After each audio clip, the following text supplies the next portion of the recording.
So we're looking at learning outcome 2 for communication skills for health and social care. Now, learning outcome 2 is be able to interact orally with individuals in a health and social care setting. Now, this little section, when you get to it on your assignment, is quite an easy one to answer. Because 2.1 and 2.2, and I will explain this much more clearly when we do it on assignment day, all you've got to do is put down a role play or an example of when you dealt with a difficult situation. So 2.1 is use different styles and methods of oral communication to meet the needs of different individuals. 2.2 is to demonstrate appropriate listening skills. And then you've got your merit and your distinction.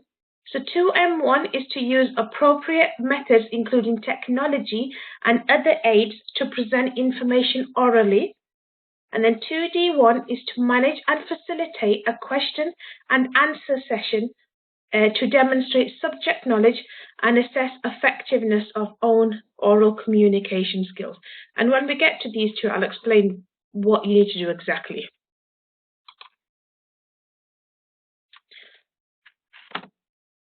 So when we talk about communication, we don't just think that communication is somebody talking and that's it. That you just stand there and you're talking, or you're sitting next to each other and you're communicating through your voice, through orally, or what you're saying verbally. It's actually what we do with our actions as well. It's how you express your bodies, how you move your hands and gesture, how your face is, what sort of expressions you've got. So really all of these things can express how you're feeling and really say things that you might not be saying verbally, but let them know.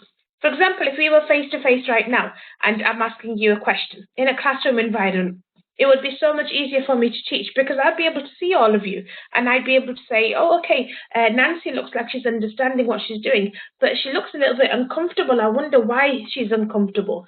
Or I'd say, Junaid doesn't look very happy today. She's got her arms crossed, she's slouched down.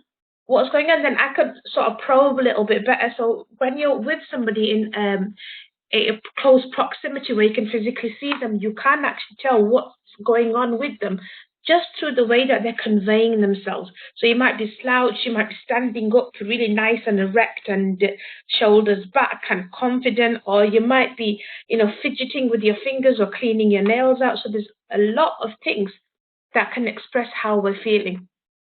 So it can show that you're happy, you're anxious, you might be in pain, or you might be frightened. Got another learner joining us. And then people, especially care workers, health and social care workers in any type of setting, you're going to be meeting so many different people across your day. You're going to be communicating with so many different people. The patients, their relatives, any visitors, you've got colleagues, you've got other people from professional backgrounds. So you are communicating with so many different types of people and for different reasons that communication is very high on your list of what you need to be doing. So we're going to go into 2.1. Good morning. Who's joining me now? Good morning, it's Placidia. Good morning, Placidia. We're just actually making a start right now, so you've not really missed anything. Yeah, thank you. Fantastic. You're welcome. So 2.1 is to use different styles and methods of oral communication to meet the needs of different individuals. So we've got lots of different types of communication that we actually do on a daily basis. And it really depends on where you are and how you're doing it. So when I was working in primary schools in the early years, so year 1, year 2, I would adapt my language for those children at that time according to what they understood. But as I was working in the older years, when I was working in year 6, year 5, I changed my language because I knew that they'd be able to understand more complex words. They'd be able to understand longer instructions. And it's the same way for when you're at work now. Now that I'm working with adults, I know exactly that you can understand. I can go into a lot of complexity. I can give you a lot of details all in one go without having to break it up. And you're better able to understand it because of your age and your maturity. And it's the same for when you're at work. When you're speaking to, say, a young patient or a young family member, you might adapt the way you talk to them. You might lean down, crouch down next to them, get onto their level, give them eye contact, talk to them in a way that they understand, hold their hand, give them a bit of reassurance. But for somebody older, you might speak to them with a little bit more of technical terms. You might know that they can understand a little bit more. So the whole point is your communication will differ. You're going to adapt it depending on who you're talking to and what the situation is.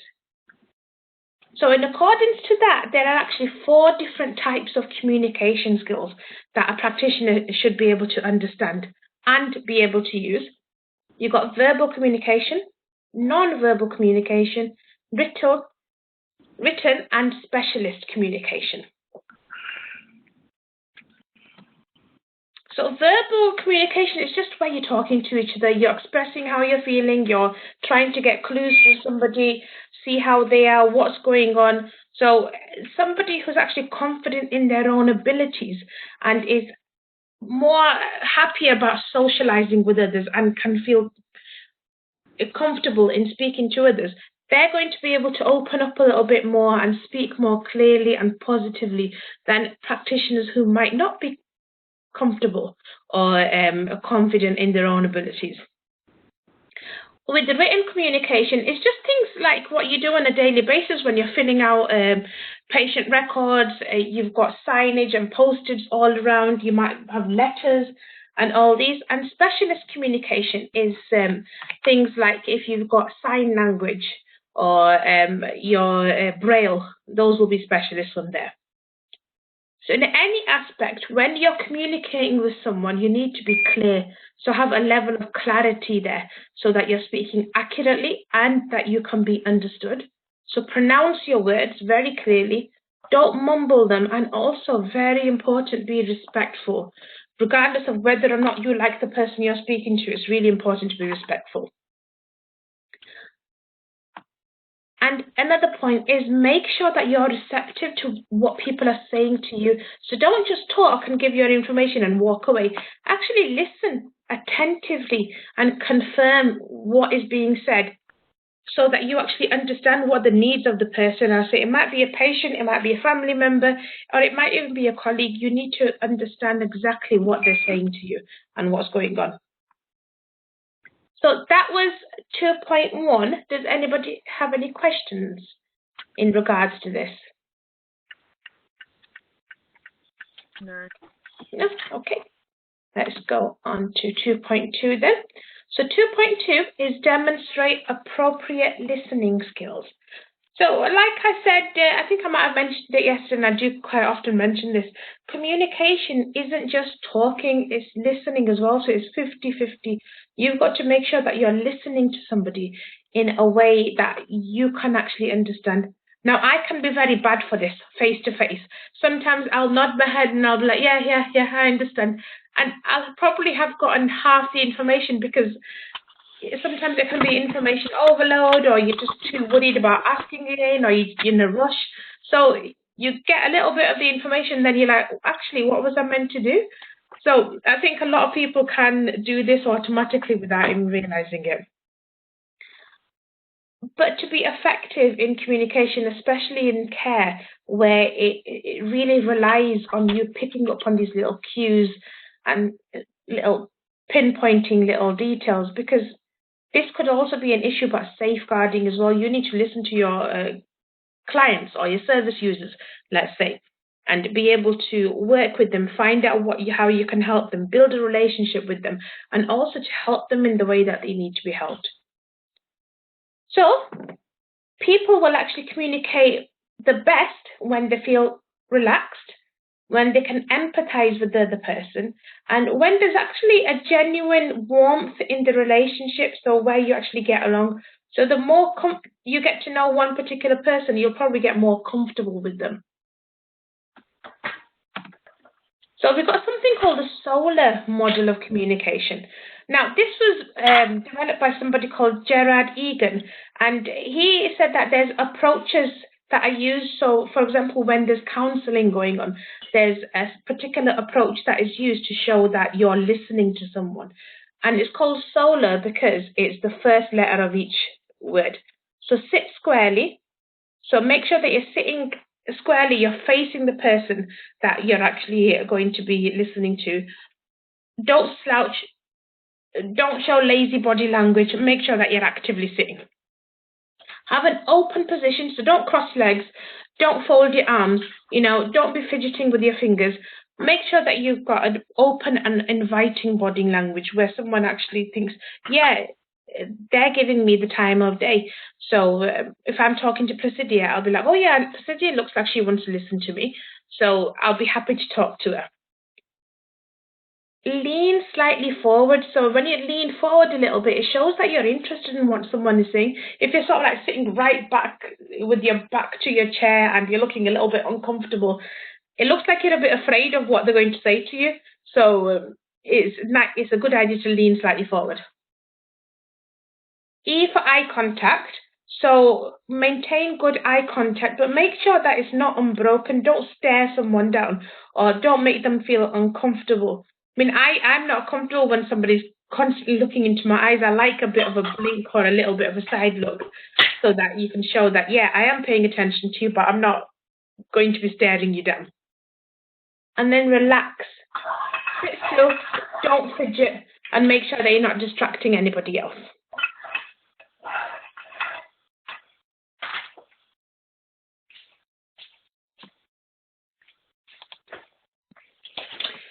And then do active listening. So a person who's actively listening actually pays close attention to what somebody is saying. So you're not just picking. So I've got a bit of a noisy background. If that's one of you, would you mind muting and then unmute? Thank you. So pay attention to what someone's saying, not just to what they're actually saying, but look at their non-verbal messages as well. Now, when you go for an interview, your interviewers are very good at this. What they'll do is they'll ask you a question and they won't just listen to your answer, they'll see how you behave. Will you fidget? Will you shrug? Will you avoid eye contact? And that'll let them know if you're telling the truth or if you're lying or you're making something up or if you've just got really thrown off and you're just mumbling about anything. So it's a nice in healthcare as well to make sure that you're noticing the non-verbal messages, because sometimes you can tell what's going on just through body language. So people that are really good at active listening actually are very skilled at using minimal prompts. What they'll do is they'll nod, they'll go, okay, yep, I see, go on. Just little noises that they make, just rather than taking over the conversation. And these prompts, when somebody goes, or yes, I see, they actually help you to encourage the person to speak a little bit more.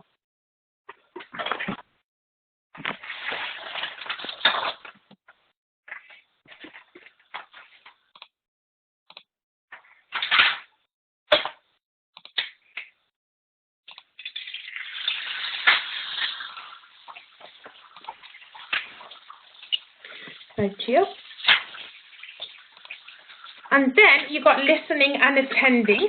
So making sure that everybody is being listened to is really important. So if you can listen to someone and really help them, it's really good.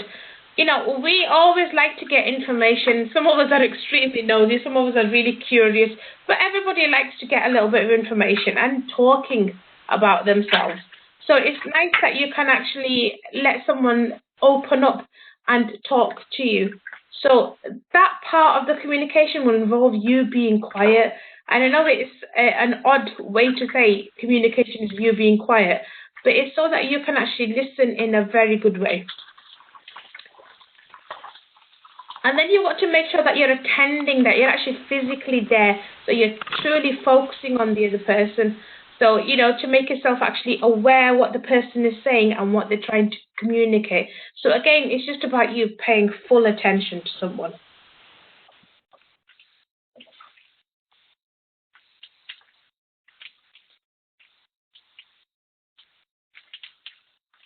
Sorry, I've got quite a noisy background, so I'm just going to mute everyone at the moment, and then I shall unmute when I've got a question to ask.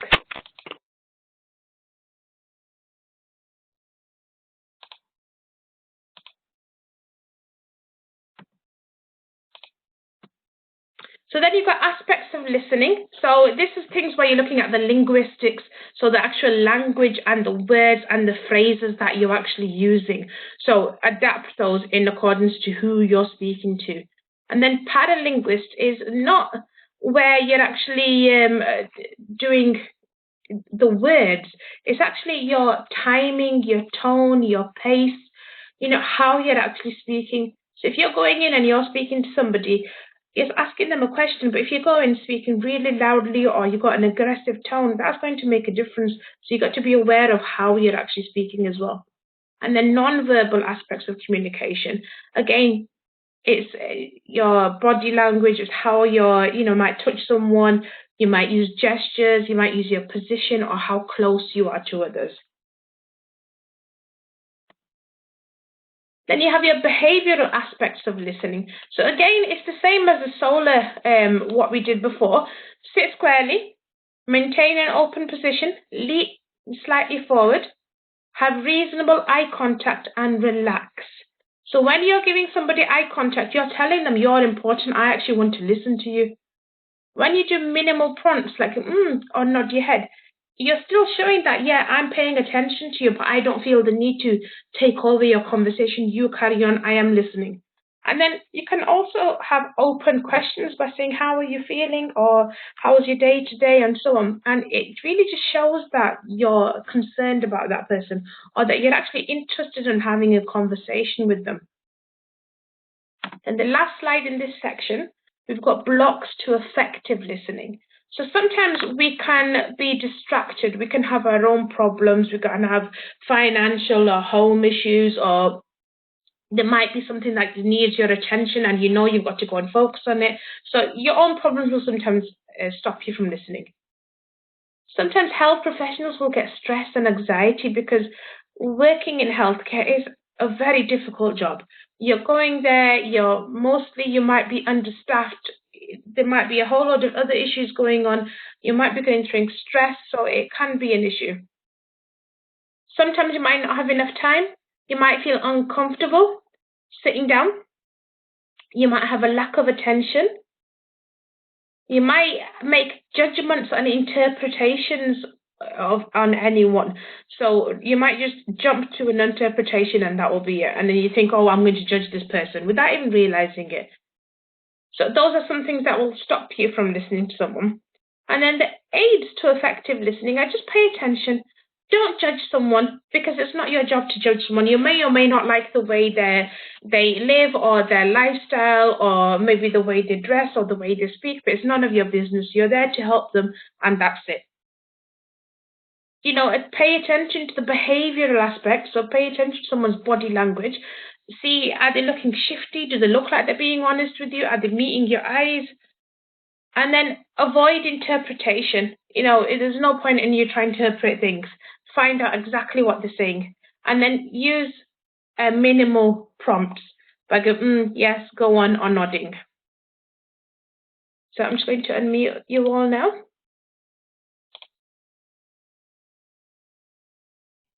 So, does anybody have any questions in regards to this section?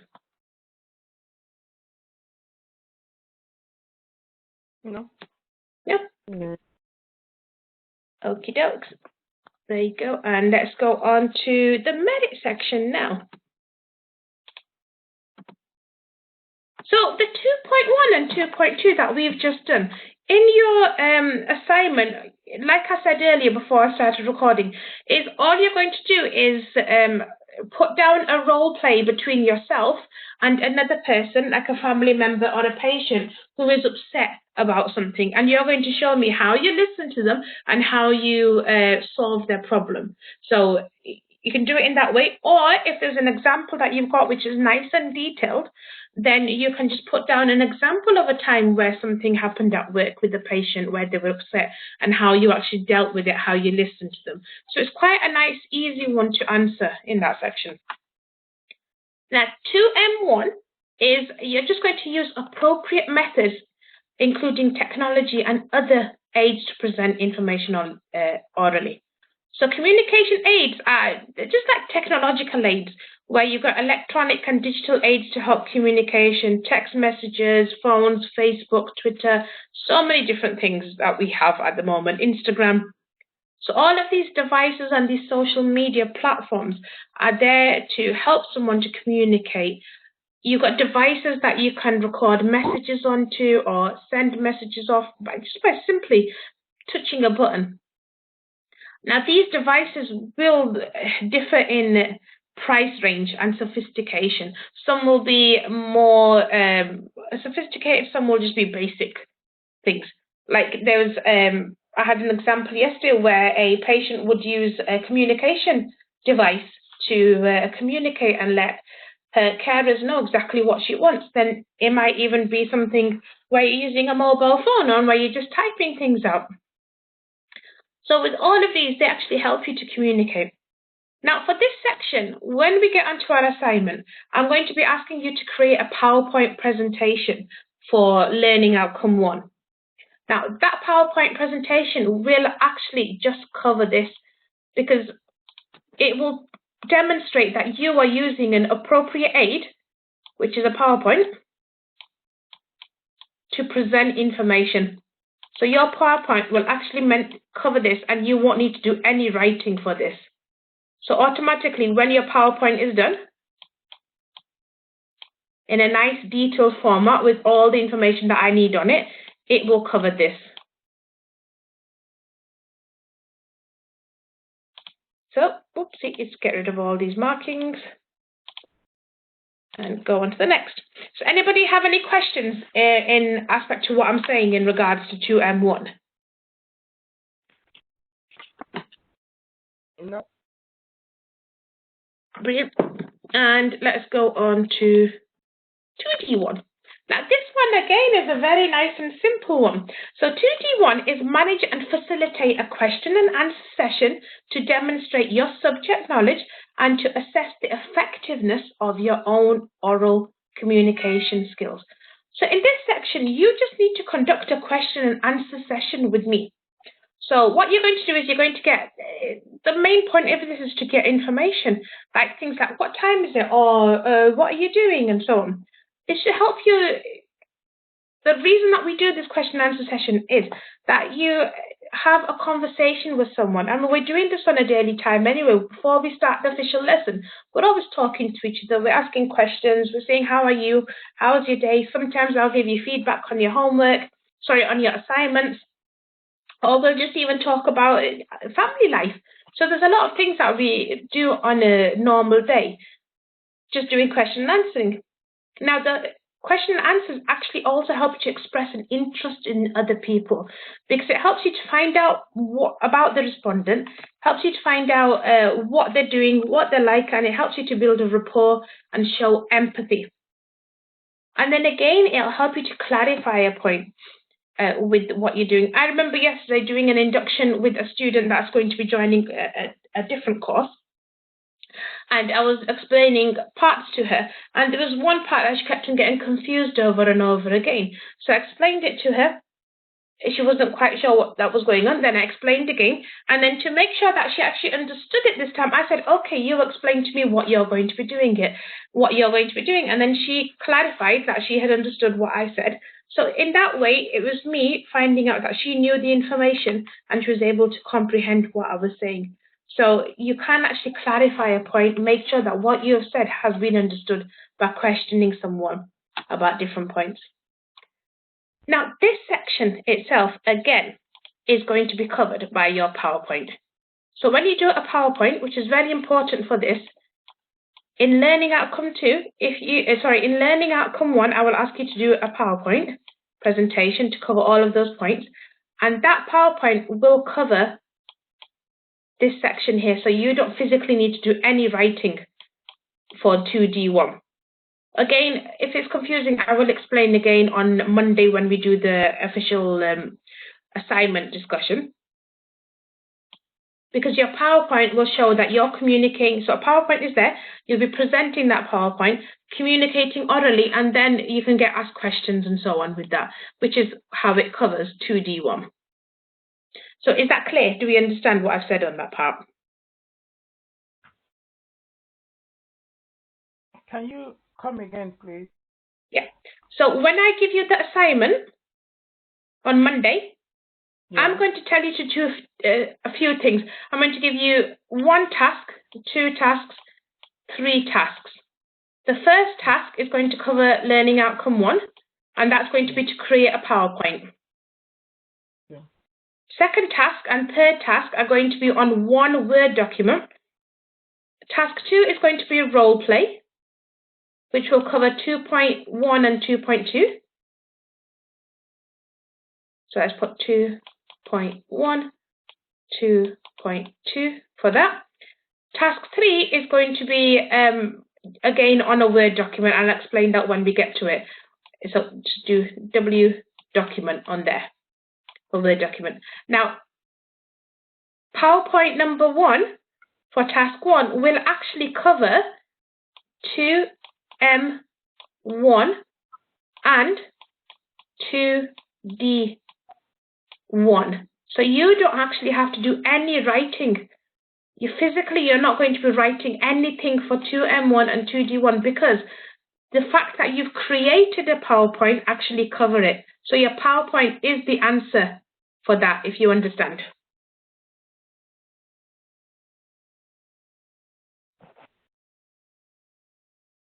Do you want me to explain a little bit more clearly, or is that understood?